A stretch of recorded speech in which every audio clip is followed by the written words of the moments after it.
as a means of facilitating virtual transactions between members of the public and government, we are also digitalizing government services. When we came into office, we only had 350 services aboard our e-citizen platform.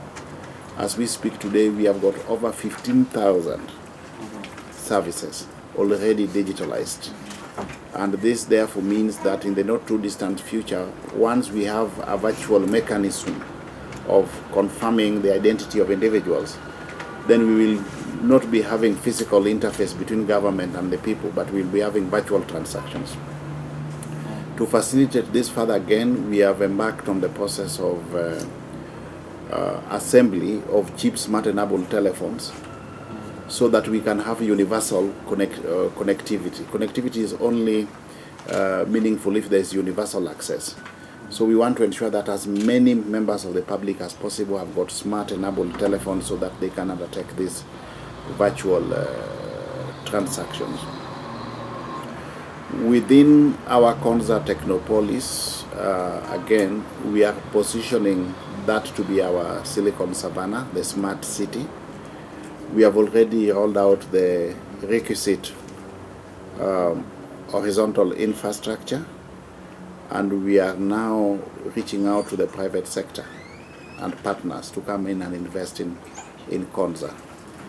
We believe that the requisite infrastructure we already have put in place there gives us the basis for ICT-related investment, because we already have a data center there, a fully fledged data center, where we are already onboarding a total of data for a total of 53 government ministries and 19 private sector entities.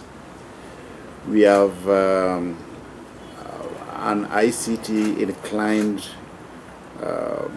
university already domiciled there. We are also hosting within the Konza Technopolis our open university on the Konza Cloud platform. It is our estimation that we should be able to embark also on manufacture of computer software and hardware within Konza in the not too distant future. Now, in the realm of broadcasting and telecommunication, that's why we have invited the Postal Corporation group here, because I saw that one of the areas where there is possibility of collaboration is in the field of logistics and commerce. We are positioning the Postal Corporation of Kenya as an e-commerce and logistics hub. We have already come up with an e-commerce strategy. We have come up with a national addressing system, policy, and bill, so that we have the requisite infrastructure that can facilitate e-commerce. So we want really to position Postal Corporation of Kenya as the destination of choice for all aspects of logistics while leveraging on technology. So this is one potential area of partnership which we can explore. We are also revitalizing the Kenya Broadcasting Corporation. It's a public broadcaster which is also competing in the marketplace like with the private sector. We are pursuing partnerships in the area of upgrade of infrastructure, the transmission infrastructure, upgrading of the studios, remodeling of the content. They are again within that realm possible areas of cooperation. We also have the Kenya News Agency. This is our news gathering arm which has got infrastructure across the entire country. We also want to position it as the one-stop source of credible news, both for the Kenya Broadcasting Corporation and the private sector. So those are some of the interventions that we have rolled out in the marketplace and areas that we are pursuing, which can then form the basis of partnership between our two esteemed countries.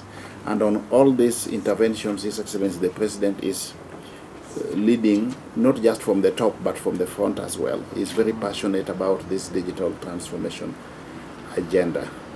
And if we could zero in on a few areas of cooperation, it will be good for mutual benefit of both countries. As you are aware also, the more you digitalize, the more you expose yourself to possible cyber attacks. So another area where we are very keen is to have a robust, elaborate, comprehensive risk mitigation framework around our digital platforms so that we are not unduly exposed to cyber attacks. So we are looking for partnerships there for purposes of capacity building. We are willing to benchmark with best case practices in cyber security management while customizing to meet our own peculiar situation. Equally, we have recently embarked on the review of our policies, laws, and regulations based on emerging issues in the operational environment, technological advancements. We have got issues of AI, big data, Internet of Things. We just need to reposition ourselves in the marketplace effectively so that we are not lagging behind as far as that change dispensation is concerned. So we want to have also a sound policy, legal, and regulatory framework that can give us the requisite foundation for our technological advancements. It is a very important sphere of the development of any country. We admire and follow the rapid development of your country in all those areas, and you are the major partner of Kazakhstan in the African continent. So we wish to strengthen and advance all those cooperations, all this cooperation. Speaking about my country, I must say that we, of course, attaching great importance for digital economy of Kazakhstan, and this is the demand of the time. I told you that Kazakhstan is today ranking 28 in the UN Digital Index of e-government in Kazakhstan. So basically, in a matter of 15 years, we managed to develop a very effective e-government system in my country. So what basically all aspects of life of any person in the country is covered by the e-government. So you can, from the birth certificates, when the family, when the women give a birth to the baby, in a matter of few minutes she receives the information from the government congratulating her with the birth of the baby, and in a few moments she receives the birth certificates online, and all the benefits that comes with that happy process. She receives all the support and assistance from the government. So this is a very small example how it works in my country, and then it goes all the way through the life of any person. I can tell you that you can buy an apartment sitting in your home, at your home, without going out, and it's a very easy process. So we were following a different models of different other countries. You know that, like for example, Estonia had made a very big progress in that area. So we were cooperating with them for the last 10 years, and now we managed to build our own system. And we think that there is a great potential that we can exchange experience in that area. We also very rapidly developing so-called fintech technology. So speaking about the banking system, for example, we reduced the circulation of cash in the country for up to 10%. So 90% of transactions that are taking place in the country made by electronic means. So if you go to the marketplace, if you go to taxi and other, so it's only online payments, no cash, and I think this platform proved to be very effective and very popular in Kazakhstan. We also, as your country, developing the internet communication. So just recently, to engage remote villages, to equip remote villages with internet, we bought 3,000 satellites of the SpaceX, so that we are cooperating with SpaceX on in bringing them to Kazakhstan. We also developing the fiber optic communication. We have fiber optic communication connecting us with Russia and other countries in the north, but we are developing now a fiber optic connection with Europe and with the South Asia. So I think this is another area of interest that we can develop. During the Soviet time, there was a big space launching pad that has been built in my country, which is called Baikonur.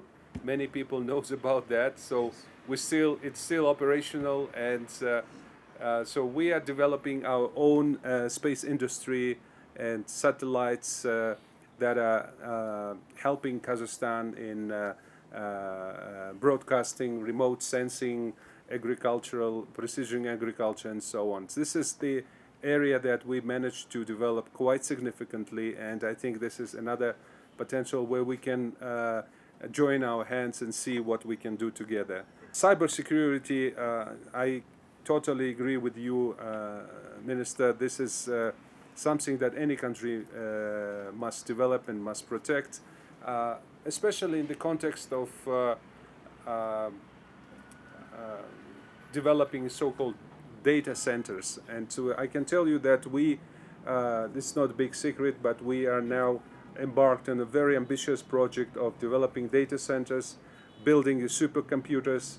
We are cooperating with big companies, NVIDIA, Cyprus, and others, so that that helps us develop our own very well protected data centers in Kazakhstan. And but your ministry also dealing with the information, and I think that this is this area also quite important.